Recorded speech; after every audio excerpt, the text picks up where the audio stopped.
मैं अपनी बात की तरफ आती हूँ। चूँकि विषय आप सब को मैं बता दूँ कि मेरा जो विषय है, मैं औपचारिक शुरुआत करती हूँ। सबसे पहले तो मैं अपने श्रोताओं, दर्शकों सभी को नमस्कार करती हूँ।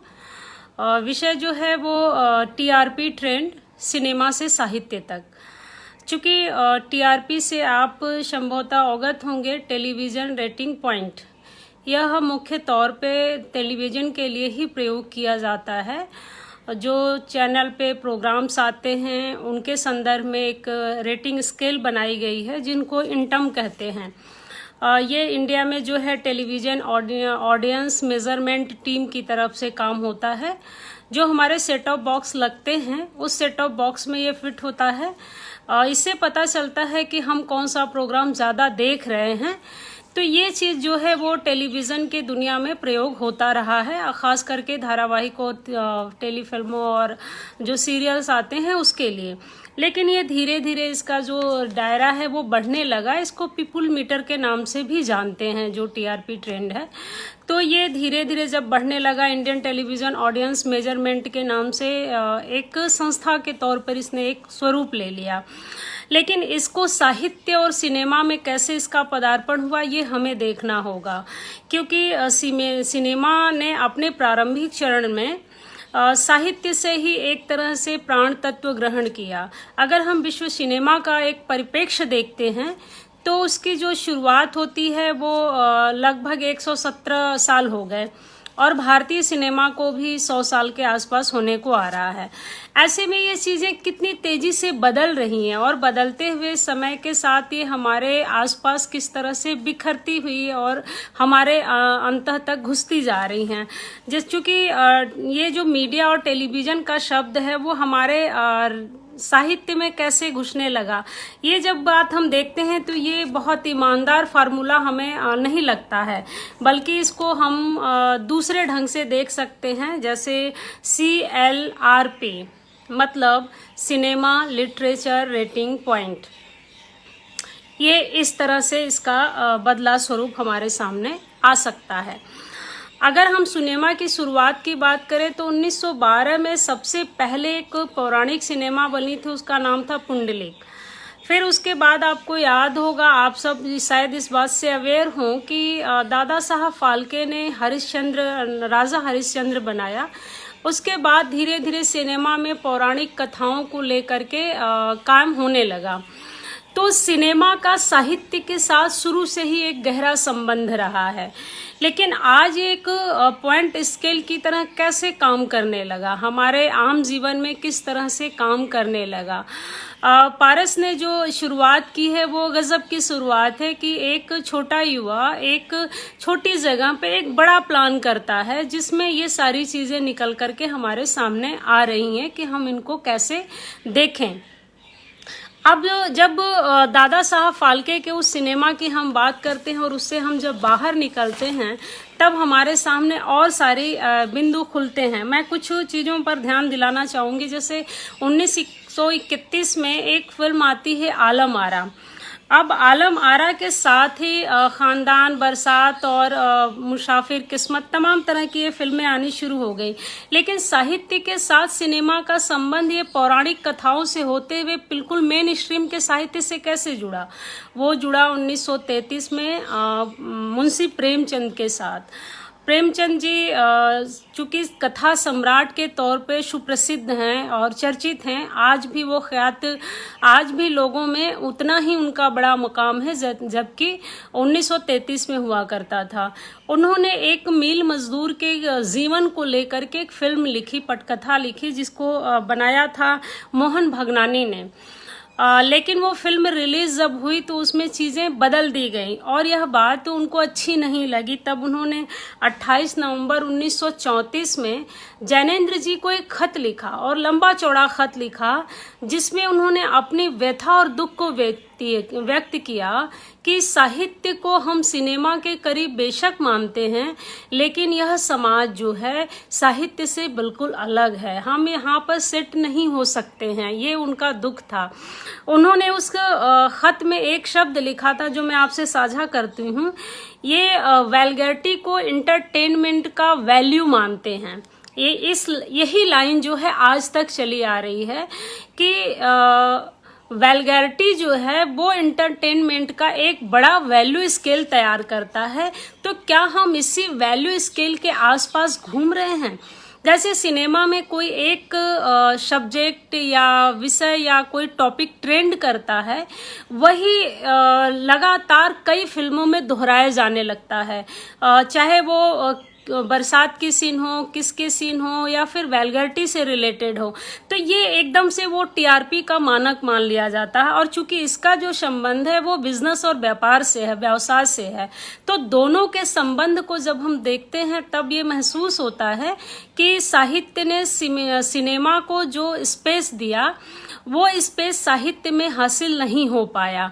आज की तारीख में अगर हम इसको ऑनलाइन प्लेटफॉर्म से जब जोड़ते हैं तब चीजें और बदली हुई महसूस होती हैं। लेकिन उसके बाद हम एक और चीज पर जब हम ध्यान देते हैं कि फिल्मिस्तान की जो दुनिया है वो बहुत भ्रमजाल वाली दुनिया है, उसके जो उस दुनिया में जो तथ्यात्मक चीज़ें हैं वो हमें कई बार भ्रम में डाल देती हैं, और वहाँ की जो सम्मोहक दुनिया है वो एक आकर्षण की दुनिया है। हम आकर्षण की उस दुनिया में कितना फिट हो पाते हैं ये हमें देखना होगा। वहाँ पर एक चीज़ जो ट्रेंड करती है वो मसाला या ग्लैमर के तौर पर ट्रेंड करती है, तो क्या वह टेंडेंसी हमारे साहित्य में भी मौजूद है? ये जब हम इस स्केल से देखते हैं तो बहुत सारी चीज़ें लगती हैं कि नहीं है। जैसे भगवती चरण वर्मा का जो उपन्यास चित्रलेखा है उस पर जब फिल्म बनी तो फिल्म भी हिट हुई थी और किताब तो चर्चित है ही। तो जब साहित्यिक कृतियों पर कोई फिल्म बनती है तो वहाँ पर सबसे बड़ी जो दुविधा होती है वो होती है कि क्या जिस तरह से उसे लिखा गया है उसी तरह से सेलुलाइड पर्दे पर उसे फिल्मांकन किया जाएगा? अगर किया जाएगा तो क्या उसका दर्शकों तक उसी तरह से वह चीज पहुंचेगा? क्योंकि जो शब्द की दुनिया है उसका मानक अलग है और जो चित्र की दुनिया है उसका स्वरूप अलग है। तो दोनों के स्वरूप को मिलाने में कठिनाइयां बहुत आती हैं। उसके बाद रविन्द्रनाथ टैगोर के कृतियों पर खूब सारी फिल्में बनी, जिसमें परिणीता पाथेर, पंचाली चोखेर वाली सहित तमाम है। शरदचंद्र के उपन्यासों पर भी फिल्में बनी। कमलेश्वर 7वें दशक में अगर हम जाते हैं तो कमलेश्वर ने काफी लंबे समय तक फिल्म दुनिया में अपना योगदान दिया और काम किया उन्होंने। लेकिन कमलेश्वर को 7वें दशक के तौर पे अगर देखा जाए तो अगर लंबे समय तक उनका यह दखल वहांपन बना रहा। वहीं यही सच है, मन्नू भंडारी जी आज भी हमारे बीच में जीवित हैं, उनके उपन्यास यही सच है। पर जो फिल्म बनी थी उसका नाम था रजनीगंधा, और राजेंद्र यादव के जो किताब सारा आकाश उस पर भी फिल्म बनी, लेकिन सारा आकाश के मुकाबले रजनीगंधा लोगों के दिल दिमाग पर लंबे समय तक अपना असर छोड़ने में कामयाब रही। 9वें दशक का आते आते साहित्य और सिनेमा का जो संबंध है धीरे धीरे कम होने लगा, और ये कम होते होते बिल्कुल निचले पायदान पे आ गया। बल्कि सिनेमा ने एक सेल्यूलाइड का जो स्वरूप नया तैयार किया वो वैल्गैरिटी का तैयार किया। यह इंटरनेशनल सिनेमा से प्रभावित ज्यादा रहा। तो ये देखने वाली चीज होगी कि सारा चीज जो है मसाला केंद्रित हो जाएगा या उसका जो थोड़ा बहुत अंश है वो बचा रहेगा। बेशक सिनेमा की जो शुरुआत हुई है वो मनोरंजन केंद्रित हुई कि मनोरंजन को लेकर के फिल्में जो है वो बनाई जाएंगी, लेकिन उसका जो मूल उद्देश्य था वो कहीं न कहीं व्यवसाय ही रहा। क्योंकि साहित्य जो है संवेदना और अनुभूति प्रधान विधा है, लेकिन सिनेमा जो है वो मनोरंजन प्रधान विधा है। तो दोनों के मनोरंजन, एक मनोरंजन से केंद्रित है, दूसरा जो है वो समाज केंद्रित है, अनुभूति केंद्रित है, संवेदना केंद्रित है, समस्या केंद्रित है। अब दोनों के लिए पाठक का जो रेटिंग स्केल है वो अलग अलग होगा। तो सिनेमा के जो शब्द हैं वो कहीं साहित्य में फिट होते हैं, ये एक बड़ा सवाल है। मुझे याद आता है कि 17 अगस्त 2017 में विल्किंसन के साथ मिलकर दैनिक जागरण ने एक रेशियो शुरू किया। वो 10 टॉप 10 किताबों की सीरीज जारी करने के लिए, कथा, कथेतर और अनुवाद। जब ये शुरू किया गया तो काफ़ी हलचल भी हुई और उसमें बहुत सारी किताबें लोगों के बीच में आ रही हैं, पॉपुलर हो रही है, लोग जुड़ रहे हैं और नहीं भी जुड़ रहे हैं, तो उसकी आलोचना भी हुई और कुछ लोगों ने तमाम तरह की प्रतिक्रियाएं भी दी। वो नेगेटिव और पॉजिटिव दोनों संदर्भित थी। साहित्य केंद्रित कोई फिल्म बनाई जाती है तो सबसे बड़ी चुनौती ये होती है कि क्या जो किताब में हमने पढ़ा है वही चीज़ सेलुलॉइड सिनेमा के माध्यम से क्या हम दर्शकों को जोड़ पाएंगे। इस संदर्भ में शेक्सपियर और रस्किन बॉन्ड का ओंकारा और मैकबेथ को भी हम देख सकते हैं, मकबूल को भी देख सकते हैं, जो अपनी किताब के मुकाबले वो सिनेमाई थिएटर में कम रेशियो बटोर पाई हैं। लेकिन फिल्मों ने जो ट्रेंड शुरू किए वो ट्रेंड साहित्य में धीरे धीरे अपना घर बनाया। जैसे डीडीएलजे जब आया तो वो लंबे समय तक 365 दिन एक थिएटर में लगा रहा और उसमें जिस चीज़ को प्रचलन में लाया गया, करवा चौथ मेन था, सिमरन का एक कॉन्सेप्ट जो वहाँ डेवलप किया गया था, वो मेन सोसाइटी में लोगों को आकर्षण का विषय बना और लोग उससे आकर्षित होने लगे, जुड़ने लगे कि हाँ एक नई चीज़ हमारे सामने आई है जिससे हम सीधे कनेक्ट हो सकते हैं। तो ये जो साहित्य और समाज के माध्यम से कनेक्टिविटी की जो शुरुआत हो रही है वो देखने वाली है कि इसको कैसे जैसे जोड़ा जाए।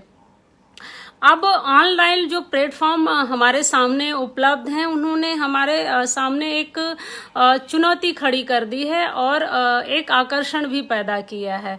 चुनौती इस तरह से है कि हम ऑनलाइन में चीज़ें जाते हैं, ऑर्डर करते हैं, वो हमें मिल जाती हैं, लेकिन जो ऑफलाइन में चीज़ें हमें मिलती हैं उसके दो फायदे हों। जैसे कि किताबों के जो मिलने के स्थान है वो एक है बुक शॉप, दूसरा है पुस्तकालय और तीसरा ऑनलाइन माध्यम। अब देखिए, जब हम किसी किताब के दुकान में जाते हैं और किसी चीज़ को छू करके देखते हैं, उसके कंटेंट को देखते हैं, जांचते परखते हैं, तो एक अलग सा अनुभव करते हैं। वहीं हम अगर पुस्तकालय में जाते हैं तो बिना खरीदे किताब को पढ़ते हैं और पढ़ करके उसमें से जो नोट्स बनाते हैं वापस आ जाते हैं। तीसरी चीज जो है कि ऑनलाइन में हम गए, हमने सर्च किया और ऑर्डर कर दिया। लेकिन इसके संदर्भ में अगर आज की तारीख में देखा जाए तो किताबें थोक भाव में बिक रही हैं और खूब लिखा जा रहा है और उस पर फिल्में भी बन रही हैं और आकर्षण का विषय भी बना हुआ है। लेकिन अगर ग्रामीण स्तर पर हम इसको देखने जाते हैं तो आज भी गाँव में किताब एक दूसरे से मांग कर पढ़ने की एक पुरानी परंपरा है। इसके दो कारण हैं, एक तो आर्थिक कारण है, दूसरा है सोशल कनेक्टिविटी। आर्थिक रीजन है कि हर व्यक्ति किताबें खरीद कर पढ़ने में सक्षम नहीं है, लेकिन सोशल कनेक्टिविटी इस तरह से है कि अगर हम किसी के यहाँ किताब लेने जाएंगे तो जाहिर सी बात है हम उससे हाल चाल करेंगे, देश दुनिया की बात करेंगे, समाज की राजनीति की बात करेंगे, अर्थव्यवस्था की बात करेंगे और सोशल चेंजेस की भी बात कर सकते हैं। लेकिन यह सुविधा ऑनलाइन में अवेलेबल नहीं है। वहाँ पर हम एक वन वे कम्युनिकेशन कर रहे होते हैं, हम वहाँ जाते हैं और अपने पसंद की चीज़ें को सेलेक्ट करते हैं और ऑर्डर में डाल देते हैं। तो वहाँ पर ये आपके पास सुविधा नहीं होती है कि हम लोगों से ज़्यादा देर तक संवाद कर पाएं या उनसे हम जुड़ पाएं। उसके बाद एक चीज़ मुझे जो अगर जैसे टीआरपी को अगर मैं एक नए शब्द के साथ जोड़ दूं, जैसे मैंने शुरू में संकेत किया था CLRP, cinema literature rating point, अगर इसको हम केंद्र में रखते हैं तो इसका स्केल क्या बनेगा? सबसे बड़ा सवाल ये उठता है, तब ये समझ में आता है कि इसका जो सबसे बड़ा केंद्र बनेगा वो साहित्य जगत के लिए वो होगा पाठक रिव्यू। और पाठक का रिव्यू कैसे हमारे तक आएगा? कल तक किताबों की समीक्षा को बड़ा पॉइंट माना जाता था, लेकिन आज की तारीख में क्या बुक समीक्षा रेटिंग पॉइंट है? नहीं। जैसे आज की तारीख में एक चीज और, जब हम सिनेमा के आकर्षण को जोड़ते हैं, साहित्य के साथ जोड़ते हैं, तब जो सबसे मूल चीज हमारे सामने आती है कि हम जब सिनेमा देखते हैं तो उसमें हमारे देखने के 3 कारण होते हैं। एक तो ये होता है कि विषय हमें पसंद हो, दूसरा कारण ये होता है कि हमें अभिनेता या अभिनेत्री जिसका अभिनय पसंद है या हम उसको पसंद करते हैं, और तीसरा कारण है कि उसमें सोशल इश्यूज क्या हैं या किस सब्जेक्ट को लेकर के बनाया गया है। तो ये हमारे 3 चॉइसेस होते हैं। साहित्य में भी यही चीज होता है कि हम किस तरह के साहित्य को पढ़ना पसंद करते हैं। क्या लव ट्रायंगल को पढ़ना पसंद करते हैं, या सोसाइटी से रिलेवेंट पढ़ना पसंद करते हैं, या फिर सोशल चैलेंजेस को एक्सेप्ट करने के और अकॉर्डिंग जो चीजें लिखी गई हम उसको पढ़ना पसंद करते हैं। तो ये दोनों चीजें कहीं ना कहीं एक दूसरे से जुड़ी हुई हैं, लेकिन अगर बारीकी तौर पर देखा जाए तो ये थोड़ी सी एक दूसरे से अलग भी हैं, क्योंकि सिनेमा का जो मार्केट है, जो रिव्यूज है, वो अलग है।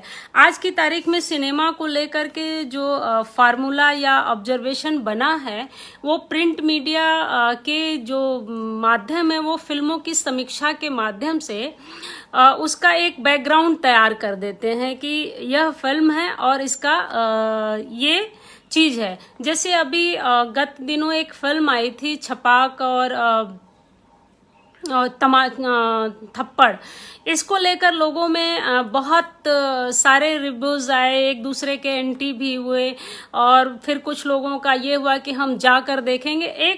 ये एक युद्ध के मैदान की तरह कन्वर्ट कर दिया गया, एक इशू को दूसरे तरफ आंदोलन से जोड़ दिया गया। उससे फिल्म को कितना फायदा हुआ, कितना नुकसान हुआ, ये नहीं कहा जा सकता, लेकिन हाँ, इस एक फार्मूले ने अगले और फिल्मों को ऐसा करने के लिए जरूर प्रेरित किया।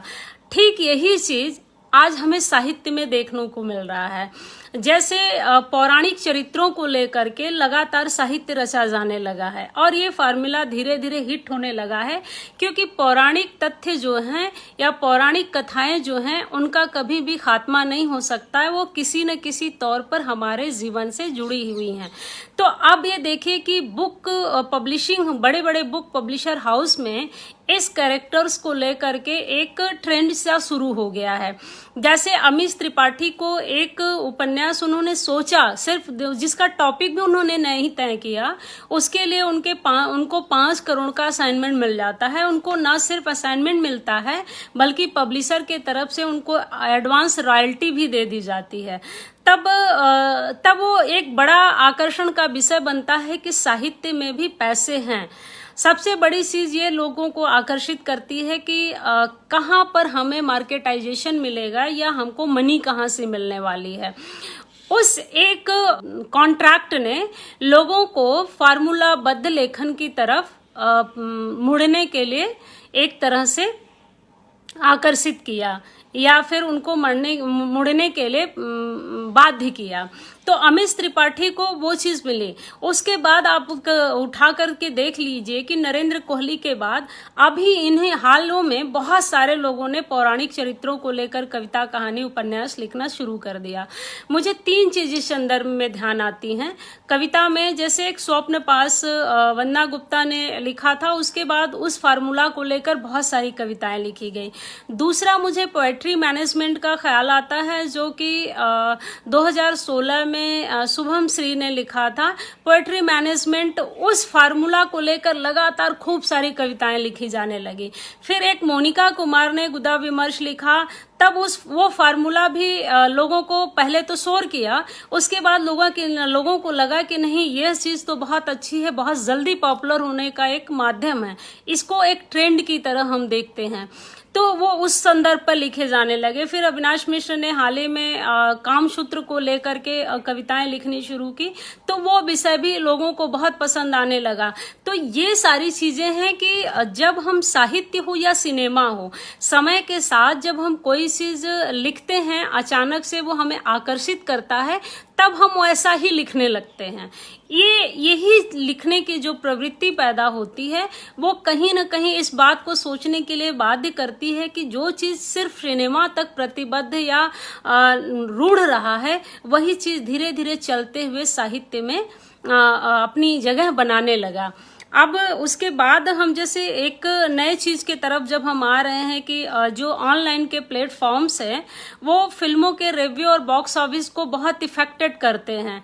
कई बार उसको उछाल देते हैं, कई बार नीचे ले आते हैं। तो ये पब्लिक डिमांड के तरह इस स्केल को यूज किया जाता है। यही चीज प्रसार बढ़ाने के माध्यम बन जाते हैं। लेकिन अगर हम सिनेमा से बाहर निकल करके इस बात को देखें तो आजकल एक नई चीज शुरू हुई है। वो मृत्युंजय सर नमस्कार। वो नई चीज जो शुरू हुई है वो वेब सीरीज हुई है। जो वेब सीरीज का सीजन आया है उसको आप इस तरह से देखिए कि इसने सिनेमा इंडस्ट्री के लोगों को एकदम से हिला दिया है और सिनेमा इंडस्ट्री के सामने एक बड़ी चुनौती रखी है कि वेब सीरीज ने कि अब सिनेमा को बहुत सारे बड़े निर्माता जो है ऑनलाइन प्लेटफॉर्म्स पे रिलीज करने लगे हैं। और ये जो ऑनलाइन प्लेटफॉर्म्स हैं उसमें आजकल जो है नेटफ्लिक्स है, अमेजन प्राइम वीडियो है, सोनी वीडियो है और डिज्नी हॉटस्टार ऊट जैसी साइट्स हैं जिस पर ये वेब सीरीज पब्लिक किए जाते हैं। अगर इसको हम इस तरह से भी देखें कि जैसे किसी फिल्म को देखने के लिए हमें थिएटर में जाना पड़ता है, लेकिन वेब सीरीज चूंकि कंटिन्यू एक जैसे हम टेलीविजन पे सीरियल देखते हैं एपिसोड की तरह, ठीक वैसे ही ये एपिसोड की तरह आता है। तो ये जो चुनौतियां एक दूसरे के सामने खड़ी हुई हैं उस चुनौती ने एक बड़ा आकर्षण हमारे सामने पैदा किया है। अब जैसे आर्या जो वेब सीरीज शुरू हुई है उसे अनु सिंह चौधरी ने लिखा है। अनु सिंह चौधरी वही है जिन्होंने नई वाली हिंदी के अंतर्गत उन्होंने ममा की डायरी लिखी है। तो वो ममा की डायरी उनकी उतनी ही पॉपुलर रही है। तो एक साहित्यकार सिनेमा में जब जाता है तो उसके लिखने का अंदाज कैसे बदल जाता है, आप इसको भी इस तरह से देख सकते हैं। चाहे प्रेमचंद रहे हों, चाहे भगवती चरण वर्मा रहे हों, चाहे उपेंद्र नाथ अश्क रहे हों या रविन्द्रनाथ टैगोर रहे हों या फिर आज की तारीख के जो नए लेखक हैं उनकी भी रचनाओं पे फिल्में बन रही हैं। विवेक मिश्र की एक कहानी 30 मिनट्स पे भी एक फिल्म बनी है। वो फिल्म उतनी पॉपुलर नहीं हो पाई जितनी की कहानी है, जितना कहानी अपना असर छोड़ती है। तो ये भी एक बड़ी चुनौती होती है कि जब साहित्यिक कृति पर फिल्म बनाई जाती है तो क्या वो उतनी सक्सेस हो पाएगी, ये बड़ा सवाल होता है। जैसे फणीश्वर नाथ रेणु की जो कहानी है मारे गए गुलफाम उर्फ तीसरी कसम, जब वो बनी तो साहित्य से वो सिनेमा में के सेलुलाइट पे जब उतरी तो दोनों में अंतर आ गया। वो प्रेम केंद्रित हो गई और विषयांतर तरीके से उसको प्रस्तुत किया गया। वो पहले तो सफल नहीं हुई, बाद में सफल हुई, फिर फिल्म फेयर अवार्ड भी मिला। तो ये एक साहित्य और सिनेमा के बीच की जो दूरी है वो कई बार चुनौती की तरह हमारे सामने आती है। अब चूंकि साहित्य में जो है शब्दों के माध्यम से जो वातावरण तैयार किया जाता है वही वातावरण सिनेमा में जो है वो दृश्यों के माध्यम से तैयार किया जाता है। अब सिनेमा और साहित्य में अब जैसे एक मुझे ध्यान आता है कि अभी हाल ही में एक फिल्म आई थी बाहुबली। वो जिस तरह से टेक्निक का यूज किया गया है, जिस तरह के अल्ट्रा टेक्नोलॉजी के माध्यम से चीजों को प्रेजेंट किया गया है, क्या उस विषय को केंद्र में रख कर के कोई साहित्यिक कृति लिखी जाएगी तो क्या उसके मूल भाव उसी तरह के रहेंगे, ये एक बड़ा सवाल उठता है। क्योंकि शब्दों के माध्यम से उसी तरह से उकेरना थोड़ा सा मुश्किल होता है। तो इसीलिए दोनों के जो प्रस्तुतिकरण की जो विधा है वो अलग होती है। और मुझे एक कोटेशन ध्यान आ रहा है कि साहित्य और सिनेमा जो है दो एक पड़ोसी की तरह हैं। दोनों एक दूसरे के काम तो आते हैं, लेकिन यह कभी सुनिश्चित नहीं हो पाया कि दोनों में इनमें से प्रेम है या नहीं है। मतलब इन दोनों के बीच में आपसी जो संबंध है वो प्रेम पर केंद्रित है या सिर्फ प्रतिस्पर्धा पर केंद्रित है, ये आज तक तय नहीं हो पाया है। तो विल्किंसन ने तो एक और नई मुहिम छेड़ दी है दैनिक जागरण के माध्यम से कि हम किताबों का एक रेट बनाने लगे हैं, एक स्केल बनाने लगे हैं कि इतनी मात्रा में किताब 1 पॉइंट में है या 2 पॉइंट में है या 10वें नंबर पे है या पहले नंबर पे है।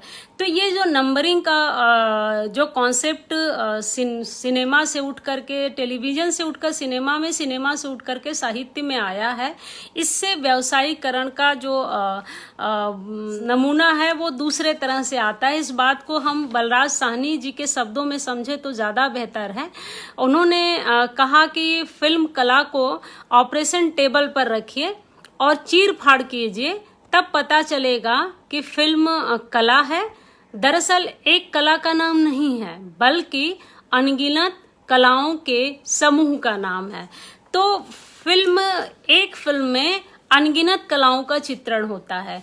लेकिन यही चीज जब हम साहित्य के परिप्रेक्ष्य में देखते हैं तो साहित्य किसी एक विषय या विधा पर केंद्रित होती है।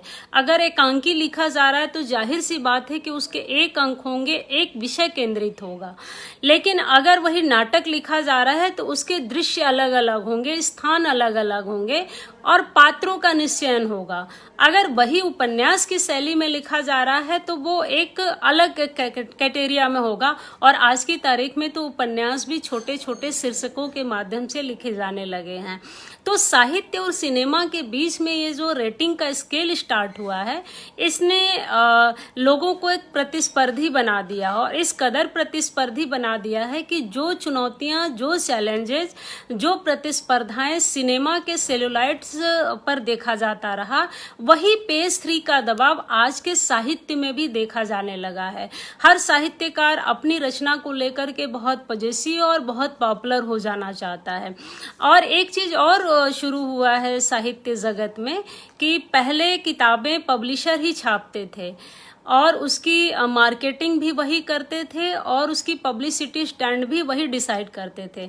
लेकिन आज की तारीख में यह ट्रेंड भी बदला है और वो इस तरह से बदला है कि आज की तारीख में बहुत सारे राइटर अपनी किताबें वो खुद लिखते हैं और खुद उसकी पब्लिशिंग भी कर लेते हैं। पब्लिशिंग के साथ साथ वो मार्केटिंग भी करने लगे हैं और सेलिंग भी होने लगी है। तो ये एक चीज जो है वो वहीं से आया है, न कि ये यहाँ पहले से मौजूद था। पहले के आप इतिहास को उठा करके देखेंगे तो आपको महसूस होगा कि वहां पर ये चीज नहीं थी। चूंकि पारस ने मुझसे कहा था कि मैम 20 से 25 मिनट में आपको अपनी बात रखनी है, तो मुझे लगता है पारस आप हमें बताइए कि हम थोड़ी और बात करें या मुझे लगता है विषय को नमस्कार बिना जी, थोड़ा आप लोगों में से किसी का कोई इस तरह की चीजों को लेकर कोई सवाल हो तो जरूर मैं उसका जवाब भी दूंगी। पारस के अभी जवाब नहीं आ रहे हैं तो मेरा मानना है कि जो भविष्य का साहित्य उसके लिए हम एक नया शब्द देना पसंद करेंगे, वो है LRP, लिटरेचर रेटिंग पॉइंट। और यह लिटरेचर रेटिंग पॉइंट जो है वो जो है हमें इस तरह से तय करना होगा, वो है लेखक, पाठक, उसके बाद रिव्यू। अच्छा, एक चीज और आप लोगों ने शायद महसूस किया होगा कि अभी जब ऑनलाइन प्लेटफॉर्म पे किताबें हमें उपलब्ध हो रही हैं तो वहाँ पर हमारे सामने सबसे पहला जो ऑप्शन आता है वो ये आता है कि हम वहाँ रिव्यू कर दें, रेटिंग कर दें। 1 2 3 4 5 स्टार्स आते हैं। तो क्या इसे हम लेखक के किताब के रिव्यू के तौर पर देख सकते हैं? कंटेंट रिव्यू के तौर पर आकलन कर सकते हैं? क्या हम इन बिंदुओं को वहां पर रेखांकित कर पाते हैं? एक बड़ा सवाल खड़ा होता है। आज की तारीख में बहुत सारे राइटर लखटकिया राइटर की श्रेणी में खड़े हैं। अभी हाल ही में एक मैंने न्यूज देखा था कि डार्क हार्स नीलोत्पल मृणाल का बहुत पॉपुलर उपन्यास है और उस पर काम होना चाहिए, उस पर फिल्म बनने जा रही है। अब देखना ये होगा कि डार्क हार्स किताब के रूप में ज्यादा पॉपुलर है या फिर फिल्म बनेगी तो ज्यादा लोगों तक पहुंचेगी। ये एक जो जिज्ञासा है वो कहीं ना कहीं हमारे अंदर बना रहेगा कि हाँ, सिनेमा ज्यादा महत्वपूर्ण होगा या फिर किताब अपनी स्थान जो बना चुकी है वो बना रहेगा। तो ये मृणाल के किताब के सिर्फ संदर्भ में मैंने संक्षेप सी जिज्ञासा के तौर पे इस बात को आपसे साझा किया है। इसके अलावा मैं देख रही हूँ कि आजकल जब से ये टॉप 10 का खेल शुरू हुआ है, जैसे हमें याद आता है कि एक उपन्यास चित्रप्रिया है जो मराठी शायद कन्नड़ में लिखी गई है, चित्रपवई उसका नाम है। वो बहुत जब हम छोटे थे तो ये आकाशवाणी से उसकी श्रृंखलाएं आती थी, एक कड़ी एक दिन आती थी, फिर अगली कड़ी की हमें प्रतीक्षा रहती थी। आज की तारीख में भी ऑनलाइन जो प्लेटफॉर्म्स है वहां पर कहानी और उपन्यास दोनों जो है वो हमें छोटे छोटे एपिसोड में पढ़ने को मिलते हैं। तो ये भी पाठक पाठक के साथ कनेक्ट करने का एक बड़ा माध्यम है। प्रतिलिपि ने इस चीज को सबसे पहले शुरू किया था, फिर नौटनाल ने किया, फिर आज के तारीख में मात्र भारती भी अपना काम शुरू किया है। तो इस तरह से जब हम देखते हैं तो चूंकि साहित्य का सिनेमा का एक दूसरे के साथ बड़ा गहन संबंध है, दोनों को दूर नहीं कर सकते हैं। लेकिन आज की तारीख में गुलजार भी हैं और उनके रहते ही आप देख, उन्होंने मासूम और आंधी फिल्म बनाई थी जो कमलेश्वर ने ही लिखी थी, वो बहुत पॉपुलर रहा। लेकिन उन्हीं के रहते ही 90वें दशक तक आते आते ये जो सब्जेक्टिव फिल्म है वो खत्म हो गए, बल्कि फार्मूला फिल्मों ने अपनी जगह बहुत तेजी से घेरी। और फार्मूला फिल्मों का इतना असर रहा कि आज के समय में साहित्य भी फार्मूलाबद्ध लिखा जाने लगा है कि कौन सा विषय ऐसा है जो मार्केट में बिकाऊ है, और अगर वो मार्केट में बिकाऊ है तो पब्लिसिटी स्टैंड क्या होगा, और हमें उस किताब को पाठक तक ले जाने के लिए हमें कौन सा टूल्स यूज करना होगा। तो आज की तारीख में ये चीजें अब एक दूसरे से दूर नहीं रह गई हैं। और एक चीज और हुआ है कि कोई भी अब किसी भी साहित्य हो या सिनेमा हो, उसके किसी भी गतिविधि को छिपाया नहीं जा सकता है, क्योंकि अब छिपाना मुश्किल है। हाँ, चोरी का बाजार बेशक बहुत बढ़ा है कि किसी का भी कंटेंट, किसी की भी लाइन, किसी की भी पंक्तियां अब कहीं भी किसी और माध्यम में यूज हो सकती हैं। पारस, आप अपनी बात बताइएगा और मैं दोस्तों के थोड़े से सवाल भी देख लेती हूँ अगर किसी के होंगे। जी उर्मिला जी, अब तो साहित्य में मसाला ही डाला जाने लगा है, और हाँ, आपकी बंटी पे भी फिल्म बनी है, बिल्कुल।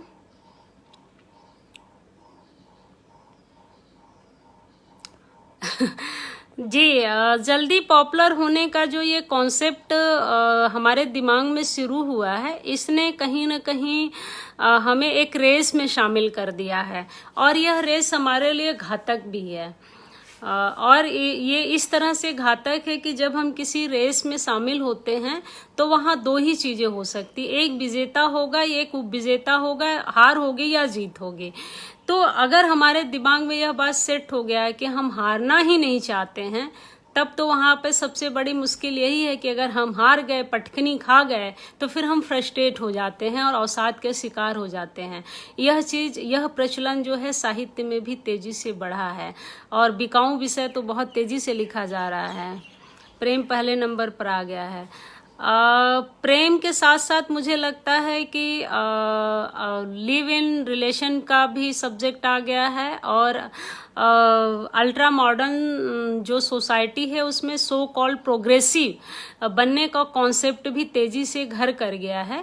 और यह सारी चीजें जो है साहित्य में सिनेमा के रास्ते से ही, हालांकि दोनों का माध्यम यही रहा है समाज का दर्पण बनना, लेकिन दोनों के तरीके अलग अलग रहे हैं।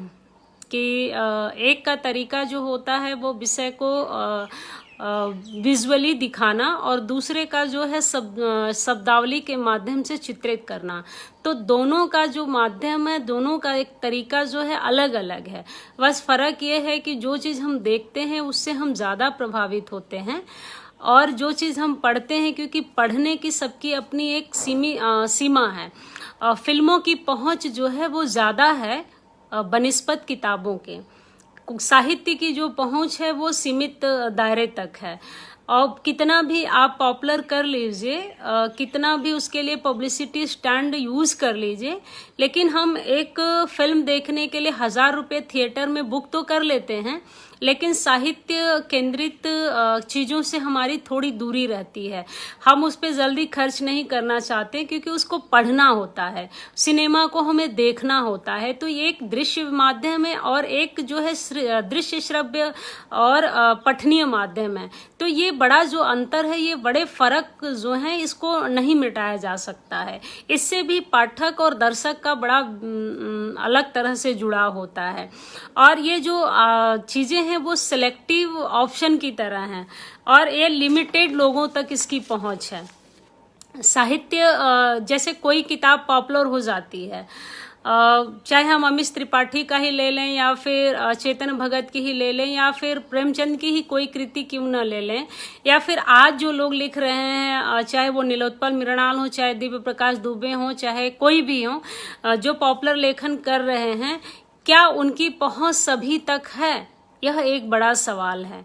लेकिन आप इस तरह से जब हम देखेंगे कि नहीं है, लेकिन जब वही विजुअल आर्ट में आ जाता है या सेलुलॉइड थिएटर पे पर्दे पर अगर प्रसारण हो जाता है तो उसकी पहुंच जो है बहुसंख्यक लोगों तक है।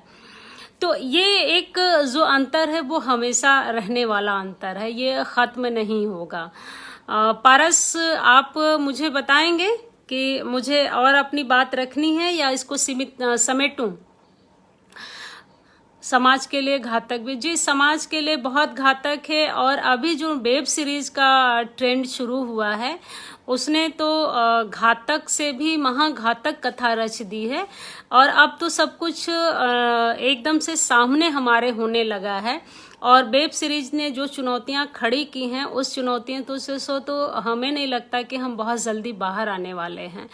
और जिस तरह का अभी पेंडेमिक चल रहा है, महामारी के दौर में सब लोग अपने घर में हैं, तो ये एक मनोरंजन का भी माध्यम है और समय व्यतीत करने का भी एक बड़ा माध्यम बना है। हैरी पॉटर किताब और फिल्म में अंतर है, जब किताब पढ़े तो ज़्यादा अच्छी लगी। वही चीज़ मैं कह रही हूँ बंदा वाजपेयी जी कि कई बार हमें किताब ज़्यादा प्रभावित करती है तो बहुत बार सिनेमा। जैसे मैंने परिणीता उपन्यास जब पढ़ा था तो वो मुझे ज़्यादा अच्छा लगा बनस्पति उपन्यास के। उसी तरह से कमलेश्वर की वही बात उपन्यास मुझे ज़्यादा अच्छी लगी उनके फिल्म की अपेक्षा। तो ये कहना थोड़ा सा मुश्किल है कि दोनों में से अच्छा किसको कौन सा लगेगा। लेकिन आज की तारीख में संदीप जी ने क्या सवाल भेजा, मैंने देखा नहीं संदीप जी का सवाल। मैं पूछा है, आपने चेतन भगत का जिक्र किया था, आप एक उनके लिखे को साहित्य मानती हैं? संदीप तोमर जी, मैंने इसलिए नहीं जिक्र किया कि मैं उनके लिखे को साहित्य मानती हूँ। मैंने इस कॉन्सेप्ट में जिक्र किया कि उन्होंने जो किताब लिखी उस पर 3 इडियट फिल्म बनती है तो वो बहुसंख्यक लोगों तक पहुंच जाती है, लेकिन किताब लिमिटेड लोगों तक पहुंच बना पाती है। तो हमने किताब के और सिनेमा के उस संदर्भ को कोट किया है। और जहां तक चेतन भगत के लेखन का सवाल है, मैं उनको साहित्यिक राइटर के तौर पर नहीं कोट करना पसंद करूंगी, यह मेरी व्यक्तिगत राय है। लेकिन एक वर्ग है जो उनके लिखे को पढ़ता है। तो आज की तारीख में जो लिखा जा रहा है उसमें एक फार्मूलिकेशन हुआ है कि हम इस फार्मूला पर अगर लिखेंगे तो यह फार्मूला हिट होने वाला है और लोगों में पॉपुलर होगा, लोग इसको पढ़ेंगे, हाथों हाथ लेंगे। जैसे एक जमाना गुलशन नंदा का रहा कि आप किसी साहित्य को लुगदी साहित्य कह करके खारिज कर सकते हैं, लेकिन पाठक को उसको पढ़ने से नहीं रोक सकते हैं, उसके वहां पहुंचने से नहीं रोक सकते हैं। उसी तरह से जैसे किसी सिनेमा को A grade, B grade, C grade हम कह सकते हैं, ग्रेडिंग कर सकते हैं, लेकिन कोई दर्शक उसे नहीं देखेगा, ये हम उस पर सेंसर नहीं कर सकते हैं। सेंसराइजेशन करना थोड़ा मुश्किल होगा। जैसे आज की तारीख में जो वेब सीरीज हो उसको लेकर लोग बहुत बातें कर रहे हैं कि वेब सीरीज एक पीढ़ी को बर्बाद कर रही है, कल्चर को नष्ट कर रही है, बहुत भद्दे तरीके से प्रेजेंटेशन हो रहा है। लेकिन इन सारी चीजों के बावजूद मैं देख रही हूं कि हर आदमी वेब सीरीज देख रहा है, हर कोई वेब सीरीज की तारीफ कर रहा है, उसको अपने अपने एंगल से देख रहा है। सिताबो दियाबो जो फिल्म आई थी उसको लेकर के लोगों में एक बड़ी बहस शुरू हो गई कि ये ऐसी है फिर ऐसी है, किसी ने कहा अच्छी है, किसी ने बुरा कहा। थप्पड़ को लेकर के भी इसी तरह से लड़ाइयाँ शुरू हुई, छपाक को भी लेकर के लड़ाइयाँ शुरू हुई। तो ये चीजें हम किसी को खत्म करने के लिए या बाध्य नहीं कर सकते हैं, ये मुश्किल है। हर आदमी की पसंद अलग होती है, और हर व्यक्ति किसी भी चीज को अपने ही नजर से देखेगा।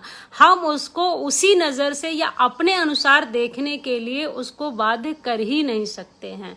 तो आप किसी के लिखे हुए को पसंद करें ना करें, या किसी फिल्म को आप पसंद करें या ना करें, इस बात को आप तय कर सकते हैं, लेकिन दूसरा व्यक्ति भी इसी बात को, आपके इस बात को एक्सेप्ट करे, ये जरूरी नहीं है।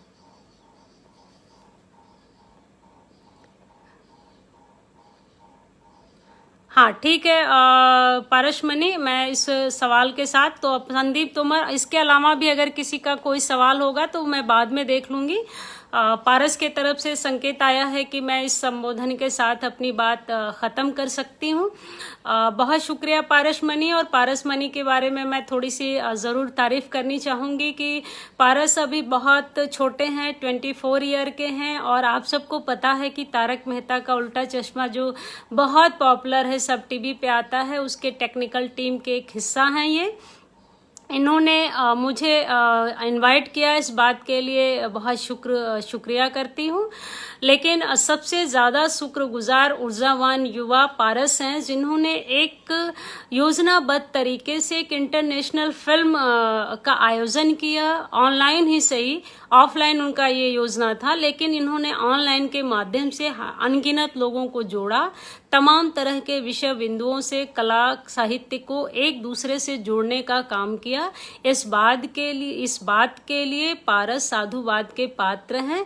मैं पारस को बहुत बहुत बधाई और शुभकामनाएं देती हूं, और मैं उम्मीद करती हूं कि मेरे इस छोटे से व्याख्यान के माध्यम से आपके इस आयोजन में कोई कुछ महत्वपूर्ण कड़ी जुड़ी होगी, क्योंकि पारसमणि की जो योजना है वो मणि की तरह चमकती रहे, और लोग इससे जुड़ें और लोग समझें कि क्रौंच जो है मध्य प्रदेश में छोटी सी जगह अब नहीं है, बल्कि ऊर्जावान युवा पारस के मरकज में है, जो उसे एक नेशनल तक ले गए हैं।